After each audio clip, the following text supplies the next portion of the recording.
வணக்கம். ஆகாஷ்வாணி புதுச்சேரி செய்திச் சுருக்கம் வாசிப்பவர் வான்மதி. 2023 ஆண்டிற்கான தேசிய திரைப்பட விருதுகள் நேற்று அறிவிக்கப்பட்டுள்ளன.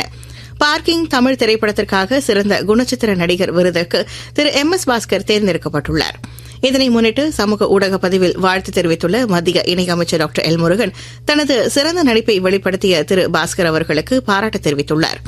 மேலும் சிறந்த திரைப்படம் மற்றும் திரைக்கதைக்கான விருதுகளையும் வென்றுள்ள பார்க்கிங் படக்குழுவிற்கு அவர் வாழ்த்துக்களையும் தெரிவித்துள்ளார். தேசிய பணப்பட்டுவாடா கழகம் UPI பண பரிவர்த்தனைகளுக்கான புதிய விதிமுறைகளை நேற்று முதல் அமல்படுத்தியுள்ளது.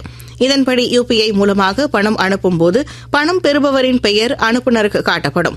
ஒவ்வொரு UPI செயலி மூலமாகவும் பயனர்கள் தினசரி 50 முறை மட்டுமே கணக்கு இருப்பை சரிபார்க்க அனுமதிக்கப்படுவர்.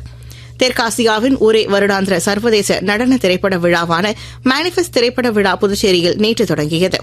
ஆரோ அபார் திரைப்படக் கழகம் சார்பில் ஏற்பாடு செய்யப்பட்டுள்ள இந்த 4ஆம் ஆண்டு மேனிஃபெஸ்ட் திரைப்பட விழாவில் உலகெங்கிலும் இருந்து 50க்கும் மேற்பட்ட நடன திரைப்படங்கள் திரையிடப்படுகின்றன. அலையான்ஸ் பிரான்சே கலையரங்கில் இன்று மதியம் 1 மணி முதல் இரவு 8:30 மணி வரை பல்வேறு இந்திய நடன திரைப்படங்கள் மற்றும் குறும்படங்கள் திரையிடப்பட உள்ளன.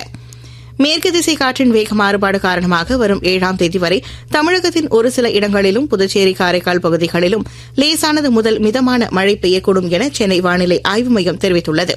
சூறாவளி காற்றுக்கு வாய்ப்புள்ள தமிழக கடலோர பகுதிகள், வங்கக்கடல் பகுதிகளில் மற்றும் அரபிக்கடல் பகுதிகளுக்கு மீனவர்கள் செல்ல வேண்டாம் என அறிவுறுத்தப்பட்டுள்ளனர். இத்துடன் இந்த செய்திச் சுருக்கம் நிறைவு பெறுகிறது.